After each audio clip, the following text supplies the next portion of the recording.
Some people inherit houses, cars, money, but 2 years ago, I inherited something completely different, a crematorium.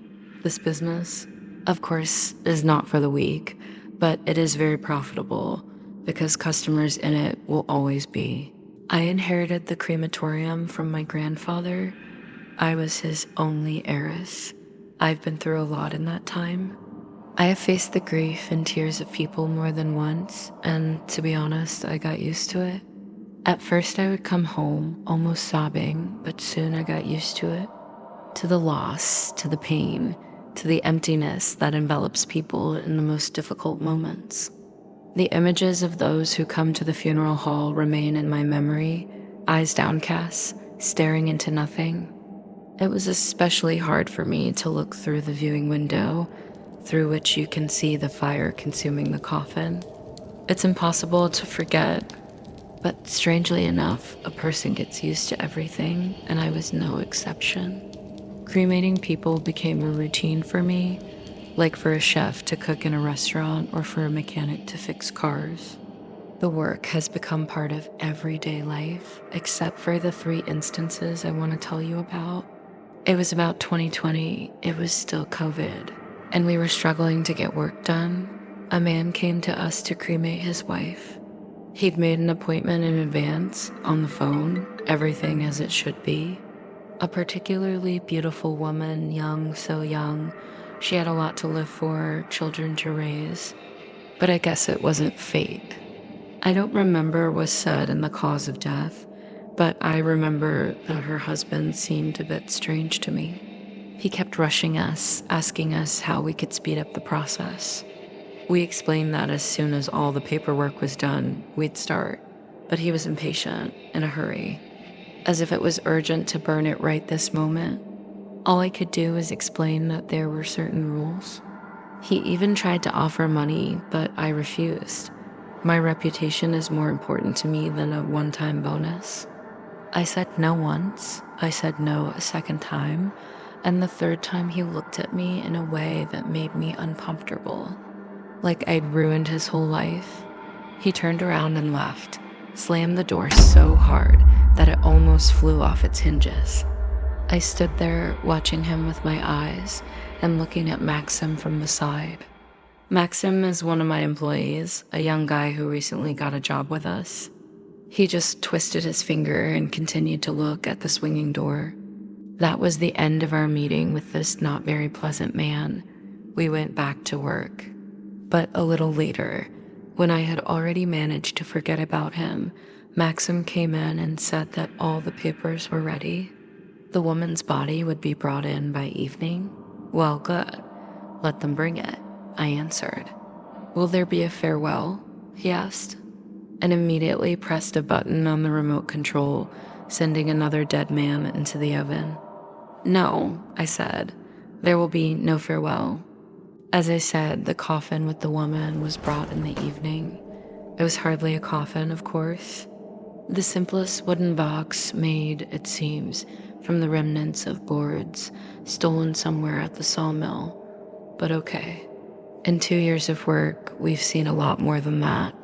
Not everyone can afford to burn the dead in beautiful, expensive coffins. It's all gonna burn anyway, so what's the point of spending the money? The body's here, and I'm standing there, and I can smell the coffin stinking.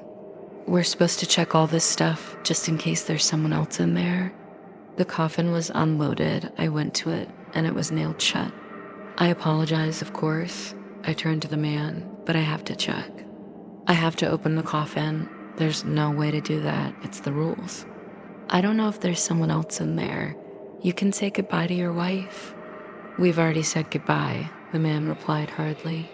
He was in a hurry, as if he was trying to get rid of the body as soon as possible. You could see it, and something about it seemed strange to me.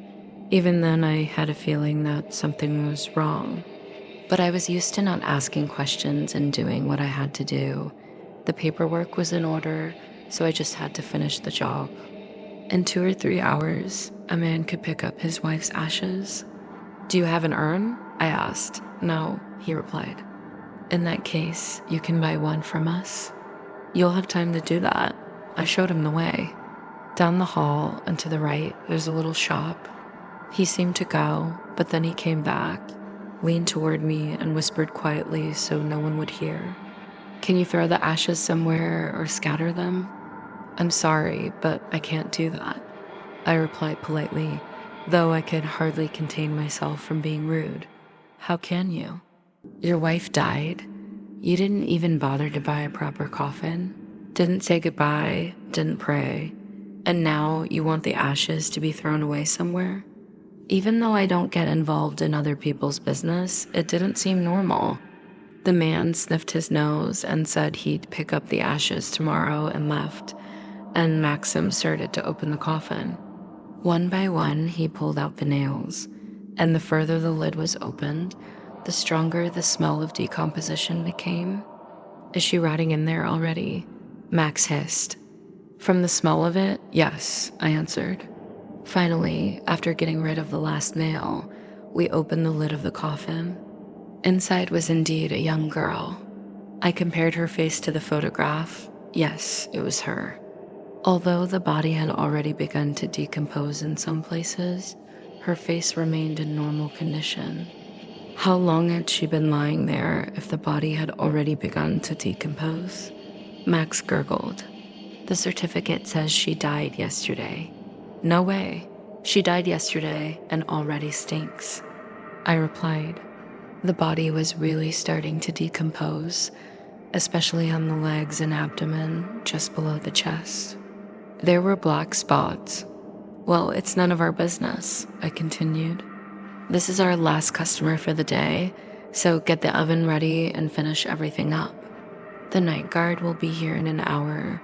Give him the keys, and then you can go home. Okay, Max replied. By that time, the other workers had already finished their work and went home. I followed suit. About 20 minutes later, as I was leaving work, I got a call from Max. I was driving and couldn't answer right away. He told me that the red light on the remote control had come on. He opened the special heat-resistant window and looked inside. The coffin was burned, but there was no fire. Everything was smoldering but not burning. It was very strange. It was the first time this had happened. I thought, good thing there's an automatic gas shutoff. Eventually, we decided that Max would try turning the oven on again, and it worked.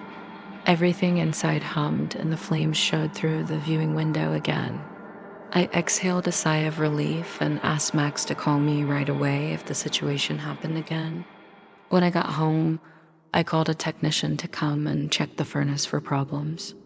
I was lucky and we were able to arrange for him to come the next day, but the trouble didn't end there. I received a call from the security guard informing me that Max was gone and all the rooms were open. I figured he just didn't wait for the guard and left. I tried calling him, but he didn't answer. The only thought I had was that he had just run away from work. I was very angry. The next day I arrived at work early in the morning. We needed to have a technician inspect the furnace before the workday started. When we started the inspection, we found the very same burnt coffin in the furnace. It was inside and still smoldering. So Max hadn't finished his job. He hadn't cremated the girl until the end. But the strangest thing was that there was no body in the coffin. It was as if it had disappeared. But it couldn't be. Eventually, we decided that the body had probably burned all the way through, and that somehow the remains of the coffin had not been destroyed by the fire. I burned the rest of the coffin, and the specialist examined the furnace and said there was nothing wrong with it, and perhaps a power surge could have caused this malfunction. The man who was supposed to pick up the ashes never came back. Max wasn't answering calls or texts. I was forced to urgently search for a replacement, although it is extremely difficult to find a new employee in our field. Few people agree to work in such a gloomy area. It was only a week later that I was contacted by the police about his disappearance. It turned out that I was the last person he had spoken to on the phone that evening before he disappeared.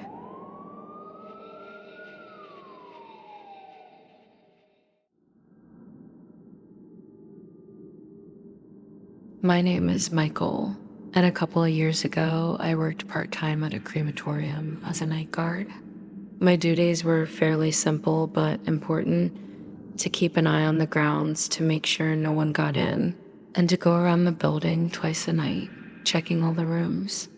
In between rounds, I could sit quietly in the small room with the surveillance cameras, drinking coffee and watching TV without distractions. One night, when everything was quiet, I went on my usual rounds. But as I approached the funeral hall, the most important room where farewells to the deceased take place, I encountered an unusual situation. The door to the funeral hall was closed, although it is usually unlocked. I pulled the handle several times, but the door would not budge. I was a little confused because this had never happened before, so I went to get the key. A couple minutes later, when I returned with the key, I went to the door, but no matter how hard I tried, it wouldn't open again. Desperate, I left for a few minutes, deciding to come back later. However, when I went to the door again, it was suddenly open. That was strange. The CCTV camera captured the moment I walked up, pulled the handle, and was unable to open the door. But when I left, the door seemed to swing open on its own, as if it had been opened by a draft, even though there was no draft in the room. I was a little embarrassed and continued my rounds, checking the rest of the room thoroughly, but found no one. Everything was quiet. As I reviewed the camera footage, I thought I had missed something, so I decided to listen carefully to the audio. Suddenly, in the silence of the empty funeral hall, there was a soft, barely perceptible cry, so drawn out. The sound was so desperate that it was immediately unsettling. I checked the video, and even though no one was visible in the frame, the crying continued as if someone invisible was right there in the room.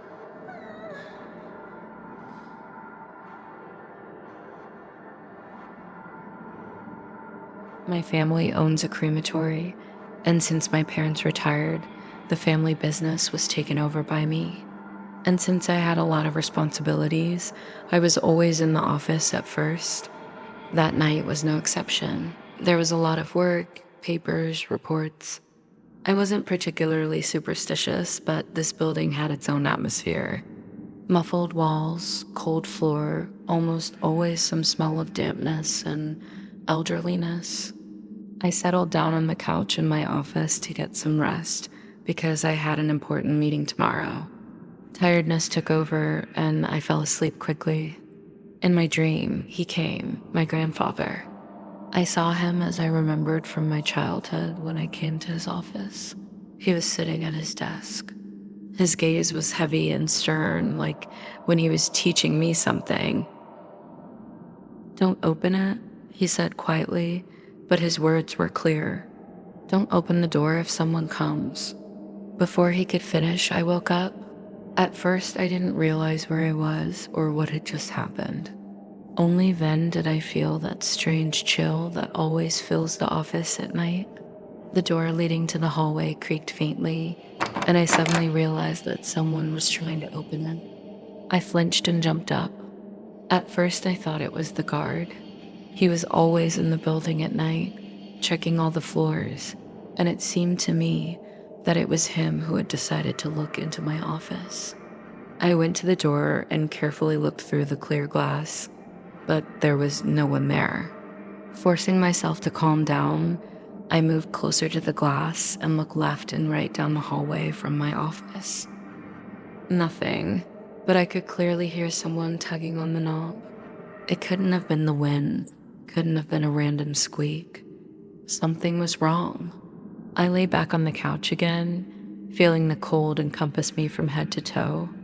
In the morning, when I met with the guard, I decided to ask him if he'd been in my office during the night after all. He replied that he had been in his office with the cameras all night and had not entered my office.